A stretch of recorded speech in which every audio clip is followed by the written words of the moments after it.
Morning student, welcome to PG college. तो आज हम बीटीसी सेकेंड सेमेस्टर विज्ञान के भौतिक विज्ञान में सौर ऊर्जा के बारे में अध्ययन करेंगे। सबसे पहले हम आपको बता दें कि इसके पिछले वीडियो में हम आपको ऊर्जा के सीमित स्रोत तथा असीमित स्रोत, नवीकरणीय ऊर्जा तथा अनवीकरणीय ऊर्जा के बारे में हमने बता दिया है। अब सीमित मतलब कि जो ब्रह्मांड में सीमित ऊर्जा के स्रोत है जिसका उपयोग हम लगातार करेंगे तो समाप्त हो जाएगा, और असीमित ऊर्जा के स्रोत मतलब कि उसका उपयोग निरंतर हम करते रहे और हमेशा उत्पन्न होता रहता है, कभी समाप्त नहीं होता है। तो ऊर्जा का स्रोत यहाँ पर सौर ऊर्जा के बारे में हम अध्ययन करेंगे। सौर ऊर्जा जो है पूरे ब्रह्मांड में, इस पूरे ब्रह्मांड में सबसे बड़ा ऊर्जा का स्रोत कोई है तो वह सूर्य है। सूर्य जो है पूरे ब्रह्मांड में ऊर्जा का सबसे बड़ा स्रोत है। पृथ्वी का संपूर्ण भाग, कुछ न कुछ भाग हमेशा 24 घंटे सूर्य से उष्मा मतलब ऊर्जा प्राप्त करता रहता है। सूर्य से हमें प्रकाश भी मिलता है, उष्मा भी मिलता है, अर्थात सूर्य जो है उष्मा प्रकाश, उष्मीय ऊर्जा और प्रकाशीय ऊर्जा दोनों को उत्पन्न करता है। प्रकाशीय ऊर्जा क्या होता है कि जो हमारे नेत्र को, हमारे विज्ञान को जागृत करता है उसे हम प्रकाशीय ऊर्जा करते हैं, उसे हम प्रकाश करते हैं। जो हमें ठंडीपन या गर्मपन का एहसास कराता है उसे उष्मा कहते हैं। उष्मा मतलब जमीन हॉट से लिया जाता है, अर्थात जो हमें गर्मी का एहसास कराता है उसे हम उष्मा कहते हैं। तो जो सौर ऊर्जा है सूर्य, अर्थात इसको कह सकते हैं सूर्य से प्राप्त ऊर्जा को, सूर्य से प्राप्त ऊर्जा, सूर्य से प्राप्त ऊर्जा को हम सूर्य ऊर्जा कहते हैं। प्राप्त ऊर्जा को सौर ऊर्जा कहते हैं, सौर ऊर्जा कहते हैं। याद देख लीजिए, सूर्य से प्राप्त ऊर्जा को हम क्या कहते हैं? सौर ऊर्जा कहते हैं। पूरे ब्रह्मांड में सबसे बड़ा कोई स्रोत है वो ऊर्जा का स्रोत है। इसमें हमने कुछ पॉइंट आपको लिख दिए हैं कि जो कि मोस्ट इंपॉर्टेंट पॉइंट है। तो हमारा सूर्य से जो सूर्य, यह ऊर्जा का एक रूप है। सौर ऊर्जा जो है ऊर्जा का एक माध्यम है, ऊर्जा का एक रूप है जो हमें प्रकाश उत्पन्न करता है, जो हमें प्रकाश देता है। तो प्रकाशीय ऊर्जा क्या होता है? प्रकाशीय ऊर्जा के बारे में हम अध्ययन भी कर चुके हैं और यहाँ पर हम आपको बता देते हैं कि प्रकाशीय ऊर्जा वह ऊर्जा है जो हमारे दृश्य ज्ञान को जागृत करता है। पृथ्वी के लिए सूर्य ऊर्जा का सबसे बड़ा स्रोत है। सूर्य से प्रतिवर्ष लगभग 3 जूल ऊर्जा प्राप्त होती है प्रतिवर्ष। सूर्य से जो प्रतिवर्ष ऊर्जा प्राप्त होती है 3 जूल के लगभग ऊर्जा प्राप्त होती है, जबकि हमको जो ऊर्जा की आवश्यकता होती है पूरे पृथ्वी पर वो 3.10 के लगभग जूल की ऊर्जा की आवश्यकता होती है, जिसमें 3.10 जूल हमको सूर्य से ही मिलती है। अब तो प्रतिवर्ष 3.10 जूल जो है ऊर्जा हमको सूर्य के द्वारा मिलता है। सूर्य के द्वारा हमको प्रकाशीय ऊर्जा, सूर्य जो है प्रकाशीय ऊर्जा को उत्पन्न करता है। और क्या कर सकते हैं कि जबकि प्रतिवर्ष हमारी ऊर्जा की आवश्यकता 3.40 जूल है, सूर्य की ऊर्जा को निरंतर नहीं मिल पाती है, यह अधिक विपरीत होती है। अगर हम देखते हैं तो सूर्य कि जो ऊर्जा है, जैसे हमारे यहाँ दिन भी होता है, रात में होती है, तो दिन में हमें सौर ऊर्जा मिलता है, रात में सौर ऊर्जा नहीं मिल पाता। लेकिन पूरे पृथ्वी पे जब यहाँ पे दिन होती है कहीं क्या होता है रात होता है, जब कहीं रात होती है यहाँ दिन होता है। तो ये है पूरे पृथ्वी पर कहीं कहीं 24 घंटे सौर ऊर्जा हमको मिलता रहता है। सौर ऊर्जा का हम उपयोग करते रहते हैं। तो आजकल खाना पकाने और पानी को गर्म करने के लिए भी सौर ऊर्जा का उपयोग किया जाता है। यहाँ देख लीजिए, यह सौरभ किरणों के प्राप्त ऊर्जा है जो हमें उष्मा प्रदान करता है। यह इंफ्रारेड जो रेज होती है उससे प्राप्त ऊर्जा है जो कि उष्मा प्रदान करता है, जो कि हीट, जैसे कि धूप है, धूप में आप खड़े हो जाइए तो आप क्या गर्मी महसूस होने लगती है, उष्मा महसूस होती है, तो आपको प्रकाश भी मिलता है और उष्मा भी, अर्थात जो सूर्य है वह उष्मा भी प्रदान करता है, उष्मीय ऊर्जा भी प्रदान करता है और प्रकाशीय ऊर्जा भी प्रदान करता है। उष्मीय ऊर्जा क्या है कि जो यहाँ पे उष्मा भी जो है ऊर्जा का एक रूप है। ऊष्मा भी क्या होता है, ऊर्जा का एक रूप होता है जो हमें ठंडेपन या गर्मपन का एहसास कराता है। अब हमारी पृथ्वी का ऊपरी वायुमंडल 1.45 किलोजूल पर मीटर स्क्वायर ऊर्जा सूर्य से प्राप्त करती है, अर्थात जो हमारा पूरा पृथ्वी का वायुमंडल है वह 1.45 किलोजूल, ये आपको लिखा हुआ है किलोजूल, किलोजूल लिखा गया किलोजूल प्रति मीटर स्क्वायर, अर्थात हमारा पृथ्वी का जो ऊपरी वायुमंडल है वह 1.45 किलोजूल प्रति मीटर स्क्वायर ऊर्जा सूर्य से प्राप्त करता है। और इसमें से 40% ही हमारी पृथ्वी की सतह पर पहुंचती है। जो सूर्य से ऊर्जा निकलती है, जो सूर्य के द्वारा ऊर्जा उत्पन्न होती है, उसका केवल 40% ही हमारे पृथ्वी पर पहुंचता है। बाकी 60% बचा 60%, जो 60% बचता है, जैसे सूर्य से जो 100% ऊर्जा निकलती है उसका 40% केवल पृथ्वी पर पहुंचता है, बाकी 60% वो जो परत के द्वारा टकरा कर क्या हो जाता है, रिफ्लेक्ट हो जाता है, परावर्तित हो जाता है। और बहुत बड़ी खासियत है सौर ऊर्जा की, क्योंकि आप जानते हैं कि आज के समय में अगर आप मार्केट में जाते हैं, एक बॉटल पानी लेते हैं तो उसका 20 रुपए देते हैं, कोई सामान लेते हैं उसका भी आप पैसा देते हैं, कुछ अदा करते हैं। तो इस पृथ्वी पर कुछ न कुछ जो भी आप लेंगे उसका आपको पैसा देना पड़ता है, लेकिन यह ऊर्जा जो है, कुछ ऊर्जा ऐसी है जो हमको निःशुल्क मिलती है और हमारे पर्यावरण के लिए भी हानिकारक नहीं होती है। उसमें से एक आपका सौर ऊर्जा भी है। सौर ऊर्जा जो है हमें निःशुल्क प्राप्त होती है और यह प्रदूषण रहित होता है, अर्थात सौर ऊर्जा हमको निःशुल्क प्राप्त होने वाली ऊर्जा है, यह प्रदूषण रहित होती है, अर्थात इसके द्वारा प्रदूषण उत्पन्न नहीं होता है। तो आप देख सकते हैं, तो सौर ऊर्जा का उपयोग आजकल कल कारखानों में भी हो रहा है। लोग जैसे कि आपका हॉस्पिटल में, कॉलेजों में सोलर पैनल लग रहे हैं, वहाँ से विद्युत उत्पादन हो रहा है।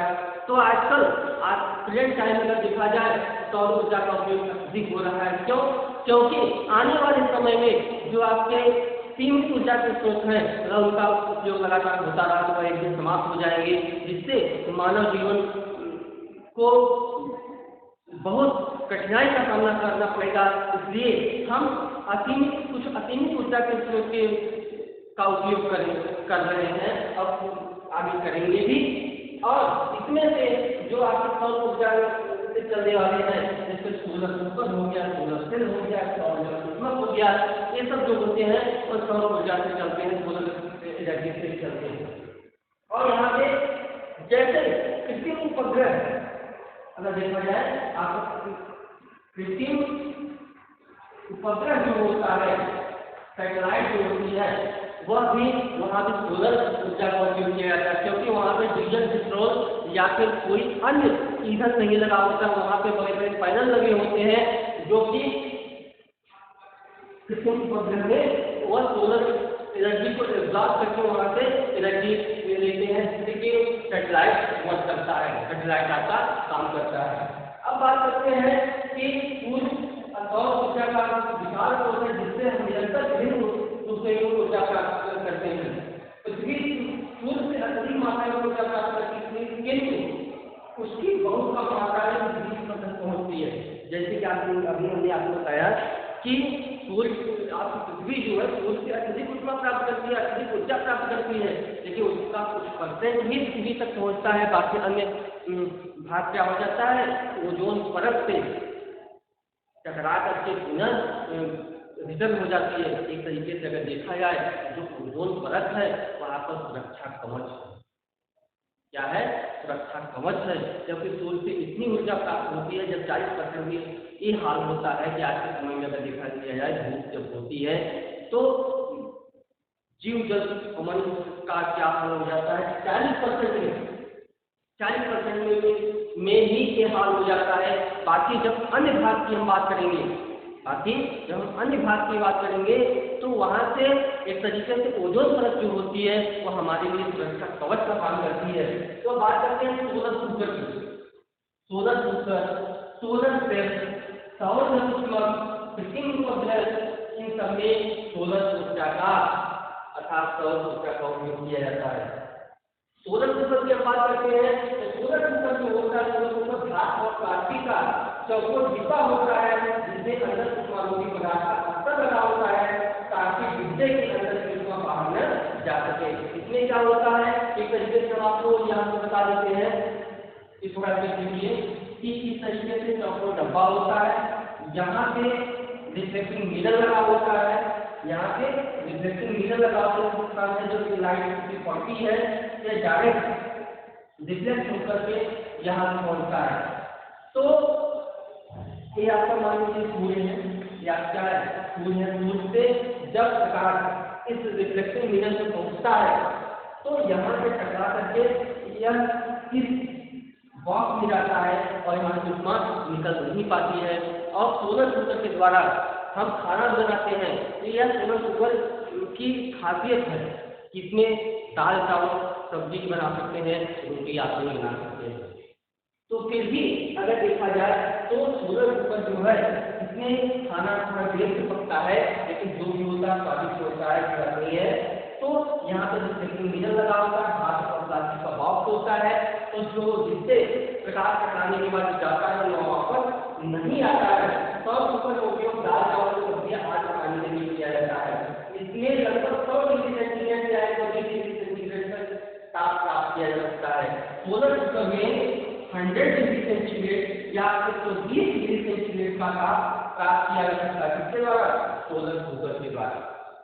सोलर कुकर के द्वारा 100 डिग्री सेंटीग्रेड या 120 डिग्री सेंटीग्रेड का ताप प्राप्त किया जा सकता है और इसकी सहायता से हम जैसे दाल चावल और सब्जी बना सकते हैं, खिचड़ी बना सकते हैं।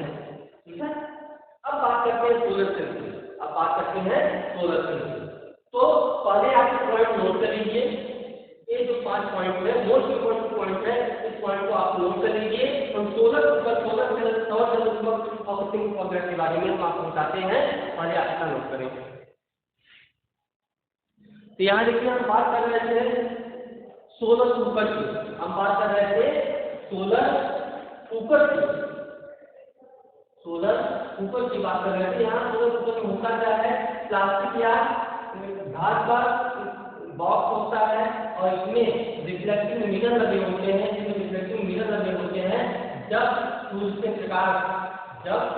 प्रकाश से पड़ता है तो यह रिफ्लेक्ट होकर यहाँ पे बॉक्स बने होते हैं, यहाँ पे बॉक्स बने होते हैं। तो हम देखते हैं कि जो प्रकार ऊष्मा यहाँ से जाती है वह वापस नहीं आती है। तो सोलर कुकर के में हम 100 डिग्री सेंटीग्रेड से लेकर 120 डिग्री सेंटीग्रेड का ताप प्राप्त करते हैं और इसमें सोलर कुकर की सहायता से दाल चावल और सब्जी भी बना सकते हैं। और इसके ऊपरी भाग का एक प्रकार का ढक्कन होता है जो उसके डिब्बों के भीतर प्रवेश करने देता है। और सोलर कुकर का मॉडल बनाकर उसकी रचना या कार्यप्रणाली में आपको बताने करता क्या है, यह इसमें बॉक्स होता है, डब्बे लगे होते हैं, परावर्तित आपका दर्पण होता है जिससे प्रकाश पड़ता है, यह परावर्तित यहाँ पहुँचता है, इसको 100 डिग्री सेंटीग्रेड से 120 डिग्री सेंटीग्रेड का ताप प्राप्त करता है। उसके बाद आता है सोलर जल ऊष्मक। सोलर जल ऊष्मक, सोलर जल ऊष्मक क्या होता है कि सोलर जल ऊष्मक में हम करते क्या है कि इस सोलर कुकर को ही थोड़ा सा हम चेंज कर देते हैं, सोलर कुकर को ही हम थोड़ा सा चेंज कर देते हैं और यहीं से बना देते हैं सोलर जल ऊष्मक। सोलर जल ऊष्मक जो होता है वह पानी को गर्म करने के लिए इसका उपयोग किया जाता है। पानी को गर्म करने के लिए सोलर जल ऊष्मक का उपयोग किया जाता है। यह लगभग 80 डिग्री सेंटीग्रेड 80 डिग्री सेंटीग्रेड का ताप प्राप्त करता है। सोलर जो जल ऊष्मक होता है, सोलर ऊष्मक की डिजाइन में परिवर्तन करके सौर जल ऊष्मक बनाया जाता है। इसे बनाने में तांबे का पाइप का उपयोग किया जाता है। इसको बनाने के लिए तांबे की पाइप का उपयोग किया जाता है। इसको सोलर जल उष्मक को बनाने के लिए तांबे की पाइप का उपयोग किया जाता है और इससे लगभग 80 डिग्री सेंटीग्रेड का तापमान होता है। और इस उपकरण को मकान की इमारत की छत पर लगाया जाता है जहाँ सूर्य की किरणें अधिक आती हैं। और घरेलू संयंत्र के उपयोग में प्रतिवर्ष लगभग 1000 यूनिट इन सबका अगर उपयोग, जैसे कि सोलर जल उष्मक का अगर उपयोग करते हैं तो ठंडी के मौसमों में लगभग, अगर देखा जाए पूरी ठंडी में लगभग 500 से 700 यूनिट बिजली की बचत करते हैं। किसके द्वारा? सोलर जल उष्मक के द्वारा। उसके बाद आपके एक बात करते हैं सोलर सेल। सोलर सेल यह क्या करता है? प्रकाश ऊर्जा को ऊष्मीय ऊर्जा बदलता है। किसमें बदलता है? ऊष्मीय ऊर्जा में। प्रकाशीय ऊर्जा को ऊष्मीय ऊर्जा बदलता है कौन? सोलर जल उष्मक। और सोलर उष्मक क्या करता है? प्रकाशीय ऊर्जा को ऊष्मीय ऊर्जा में परिवर्तित करता है। जबकि सोलर सेल क्या करता है? यह प्रकाश ऊर्जा को किसमें बदलता है? विद्युत ऊर्जा में परिवर्तित करता है। प्रकाश ऊर्जा को विद्युत ऊर्जा में परिवर्तित करता है। और यहाँ पे आप देख सकते हैं कि ब्रह्मांड में अगर देखा जाए तो सूर्य जो है वह ऊर्जा का सबसे बड़ा स्रोत है और पृथ्वी पर कहीं न कहीं 24 घंटे सूर्य ऊर्जा का उपयोग करते हैं अर्थात सोलर एनर्जी का उपयोग करते हैं। अब सोलर सेल देख लीजिए। सोलर सेल में होता क्या है कि डायोड का पैनल लगा होता है जिसमें इस प्रकार का स्ट्रक्चर आपको देखने को मिलता है। तो यह जनरली सिलिकॉन का बना होता है, जनरली सिलिकॉन का बना होता है। और सिलिकॉन में 2 डायोड होते हैं, पी और एन डायोड होते हैं। और जब प्रकाश इससे पड़ता है, जिस भाग पे प्रकाश पड़ता है वह भाग बहुत ही पतला होता है। जिस भाग पे प्रकाश पड़ता है वह भाग बहुत पतला होता है। अगर भाग पतला न बनाया जाए तो जब तक दोपहर का धूप नहीं होगा तब तक यहाँ से इलेक्ट्रॉनों का उत्सर्जन नहीं होगा। अर्थात सोलर सेल जो होता है, सोलर पैनल लगा करके यहाँ से सोलर एनर्जी को इलेक्ट्रिक एनर्जी में अर्थात सौर ऊर्जा को विद्युत ऊर्जा में हम परिवर्तित करते हैं। अब उसके बाद हम करते हैं कृत्रिम उपग्रह। हाँ, यहाँ पे सोलर सेल के बारे में हमने आपको बताया। सोलर सेल एक ऐसी युक्ति है जो प्रकाशीय ऊर्जा को विद्युत ऊर्जा में बदलती है अर्थात सूर्य की ऊर्जा को विद्युत ऊर्जा में बदलती है। इसमें पैनल लगे होते हैं जिसको हम सोलर पैनल कहते हैं। इसको हम सोलर पैनल कहते हैं। क्या कहते हैं?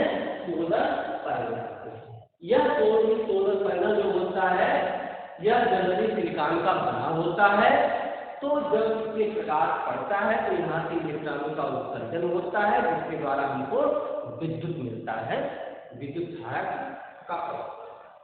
अब कृत्रिम उपग्रह के बारे में बात करते हैं। यह कृत्रिम उपग्रह भी इसी फंडे में कार्य करता है, इसी में कार्य करता है। कृत्रिम उपग्रह में सोलर सेल का भी उपयोग किया जाता है क्योंकि वहाँ से आपको कोई दूसरी एनर्जी सोर्स नहीं मिलेगी, वहाँ पे सोलर एनर्जी सोर्स ही मिलेगी। वहाँ पे भी बड़े बड़े पैनल लगे होते हैं और कृत्रिम उपग्रह में सोलर एनर्जी को कैच करके उसको विद्युत ऊर्जा में कन्वर्ट करके वह कार्य करता है। अब आप बात करेंगे उपग्रह। तो आप जानते हैं कि उपग्रह 2 होते हैं, इसमें नेचुरल होता है, आर्टिफिशियल होता है। इसको बाद में अध्ययन करेंगे। तो सौर ऊर्जा में आप इसका मतलब है सोलर ऊर्जा के बारे में हो गया, सोलर सेल के बारे में हो गया, सोलर सेल हो गया, कृत्रिम उपग्रह हो गया। और यह क्या करता है? प्रकाश ऊर्जा को विद्युत ऊर्जा बदलता है सोलर सेल। और सोलर जल उष्मक और प्रकाश ऊर्जा को ऊष्मीय ऊर्जा में बदलता है। इसको आप समझ गए होंगे। हम अब उसके बाद आपको बताते हैं पवन ऊर्जा। इसको आप नोट कर लें। अब हम बात करते हैं पवन ऊर्जा। पवन ऊर्जा मतलब विंड एनर्जी, इसको बोलते हैं वायु ऊर्जा। वायु ऊर्जा जो होता है वह आप जानते हैं छोटी कक्षाओं पढ़े भी होंगे, हम आपको यहाँ बता देते हैं। जो वायु होती है हमेशा उच्च दाब से निम्न दाब की ओर बहती है, हमेशा उच्च दाब से निम्न दाब की ओर बढ़ती है। तो यहाँ पे आप देख लीजिए, पवन हमेशा उच्च दाब से निम्न दाब की ओर बढ़ती है। अब इसमें दो कंडीशन होते हैं, जो हवाएं बढ़ती हैं, जो हवाएं बढ़ती हैं दिन की कंडीशन दूसरी होती है, रात कंडीशन में दूसरी होती है। दिन में जैसे आपका समुद्र है, समुद्र से जमीन की ओर, समुद्र से जमीन की ओर बढ़ती है। जैसे आपका दिन में समुद्र से जमीन की ओर, समुद्र से जमीन की ओर बढ़ती है, और जमीन से समुद्र की ओर, समुद्र की ओर। एक ये होता है समुद्र से जमीन की ओर कब होता है? दिन में। और रात में आप हो जाता है जमीन से समुद्र की ओर, क्योंकि हमेशा उच्च दाब से निम्न दाब की ओर हवाएं प्रवाहित होती हैं। और यहाँ से जैसा कि हमने आपको अभी सोलर एनर्जी में बताया था, जैसा कि हम आपको सोलर एनर्जी में बताए थे कि यह ऊर्जा जो है निःशुल्क है, ठीक इसी तरीके से पवन ऊर्जा भी जो है क्या है, निःशुल्क है, और यह भी प्रदूषण रहित है। तो वायु ऊर्जा जो है आपका पवन ऊर्जा, यह प्रदूषित कब होगा? जब इसको आप स्वयं प्रदूषित करेंगे। अगर मान लो इसको स्वयं प्रदूषित करेगा तभी हवा क्या होगा? प्रदूषित होगा, अन्यथा प्रदूषित नहीं होगा। अर्थात पवन ऊर्जा जो है वह निःशुल्क है और प्रदूषण रहित है। तो पवन ऊर्जा का उपयोग पवन चक्की में होता है, पवन ऊर्जा का उपयोग पवन चक्की में होता है। तो पवन चक्की में जो इसका उपयोग होता है, तो पवन चक्की का काम जो होता है, पवन चक्की का काम वैद्युत यांत्रिक ऊर्जा को, यह जो होता है यांत्रिक ऊर्जा को किसमें बदलता है? वैद्युत ऊर्जा में बदलता है। यांत्रिक ऊर्जा को वैद्युत ऊर्जा में बदलने का काम करता है पवन चक्की। और यहाँ देखते हैं कि पवन चक्की का निर्माण हम वहां पे करते हैं, पवन चक्की का निर्माण हम वहां पे करते हैं जहां पे हवाएं हमेशा कम से कम 20 से 25 किलोमीटर प्रति घंटा के वेग से हमेशा प्रवाहित हो रही है। 20 से 25 किलोमीटर प्रति घंटा के वेग से जहां हमेशा प्रवाहित हो रही होती है, वहीं हम पवन चक्की का निर्माण करते हैं। तो पवन चक्की का काम होता है यांत्रिक ऊर्जा को वैद्युत ऊर्जा में बदलना। इसका सबसे इसका होता है, इसमें क्या होते हैं? इसमें बड़े बड़े पोल होते हैं, खंभे होते हैं। अब इस पर बड़े बड़े ब्लेड लगा करके, बड़े बड़े ब्लेड लगा प्रकार से पंखे लगे होते हैं। जब हवा इससे टकराता है, क्या करता है? यह घूमता है। उसके बाद यहाँ नीचे शॉक लगा होता है, शॉक के बाद यहाँ पे डायनमो लगा होता है, डायनमो में यहाँ पर डायनमो हो गया, यहाँ पे शॉक हो गया, यहाँ पे ब्लेड है। जब हवाएं लगातार बहती रहती हैं, इस ब्लेड से टकरा कर जब यह घूमती है, तो शॉक के थ्रू डायनमो भी घूमता है। जब यह घूमता है तो यह अर्थात यांत्रिक ऊर्जा को वैद्युत ऊर्जा में बदलने का काम करता है पवन चक्की यांत्रिक ऊर्जा को वैद्युत ऊर्जा में बदलता है। तो आप नोट कर लें।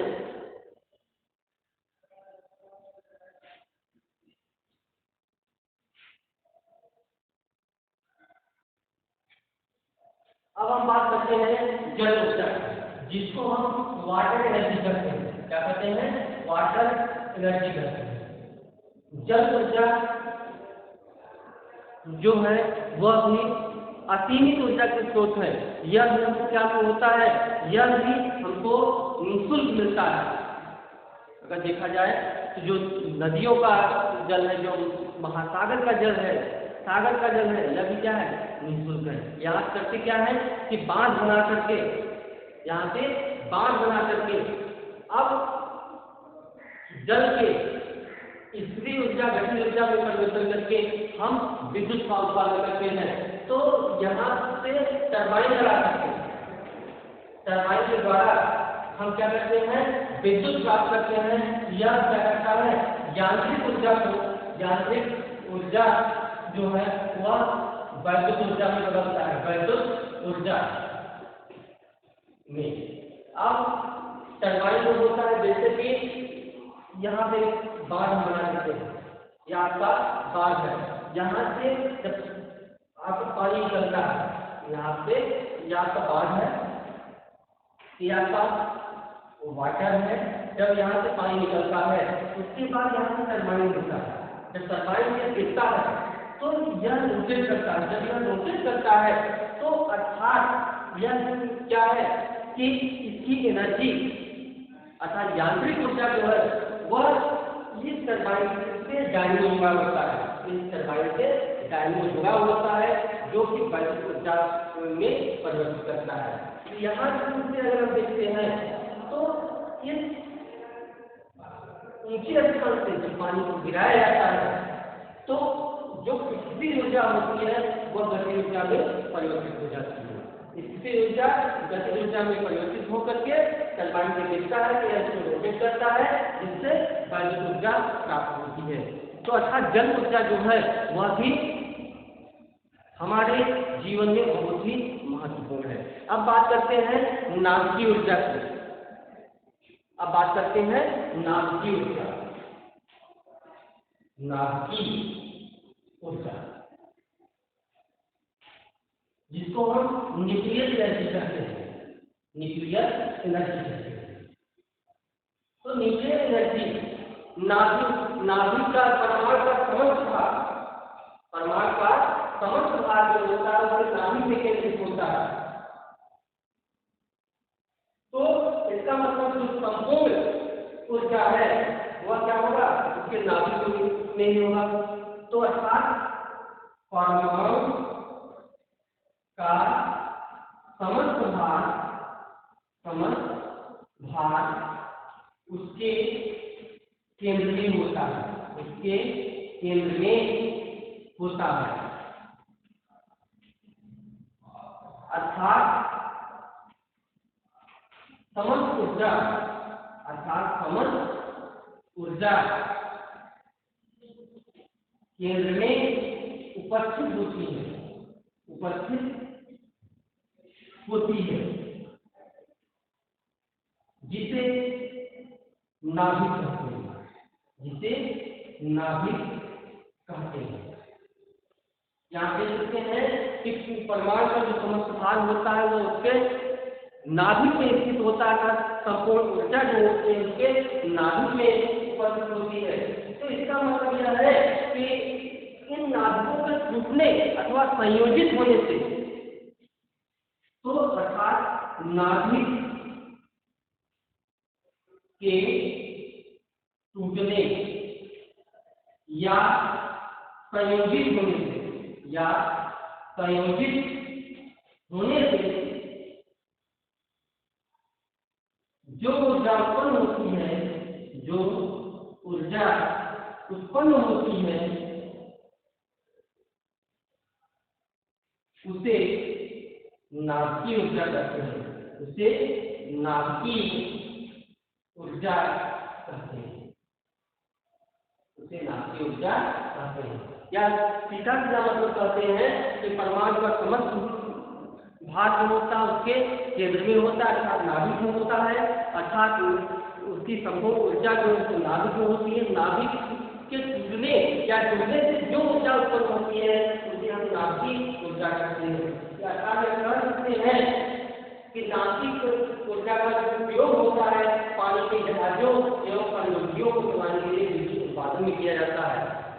नाभिकीय ऊर्जा का उपयोग पनडुब्बियों को चलाने और जहाजों को चलाने के लिए, विद्युत उत्पादन के लिए नाभिकीय ऊर्जा का उपयोग किया जाता है। अर्थात कह सकते हैं नाभिकीय संलयन, नाभिकीय विखंडन के दौरान जो ऊर्जाएं उत्पन्न होती है उसे हम नाभिकीय क्या करते हैं, उसको हम न्यूक्लियर एनर्जी के नाम से जानते हैं। तो यहाँ पे एक तरीके से अगर देखा जाए तो जो हमने आपको अभी सोलर एनर्जी के बारे में बताया, तो सूर्य में हमेशा नाभिक संलयन होता है। तो सूर्य की जो ऊर्जा उत्पन्न होती है वो नाभिक संलयन के द्वारा होती है। एक प्रकार से कि सूर्य में भी क्या है, नाभिक है, और नाभिक संलयन के दौरान ऊर्जा को उत्पन्न करता है। और यहाँ से सिंपल चीज पा जाएंगे, नाभिक मंडल अथवा नाभिक संलयन के दौरान जो ऊर्जाएं उत्पन्न होती हैं जिसे हम नाभिक ऊर्जा कहते हैं। और नाभिक ऊर्जा का उपयोग जो है वह जहाजों को चलाने के लिए इन सबका इसका उपयोग किया जाता है। फिर एक टॉपिक आपका कंप्लीट हुआ जिसमें सौर ऊर्जा, पवन ऊर्जा, जल ऊर्जा, नाभिक ऊर्जा तथा इसमें सीमित असीमित ऊर्जा के स्रोत भी आ गए। आपको जो कि इस टॉपिक इंपॉर्टेंट है, कई बार पूछा भी गया है, नाभिक ऊर्जा क्या है, सौर ऊर्जा क्या है, इसका उपयोग क्या है, तो इसके बारे में आप जान गए होंगे। तो इसका जो PDF है, इसका जो नोट्स है आपके कॉलेज के ऐप पे आपको मिल जाएगा। और हम आशा करते हैं कि यह वीडियो आपको अच्छा लगा होगा। तब तक के लिए अगली वीडियो का आपको विदा दें। तब तक के लिए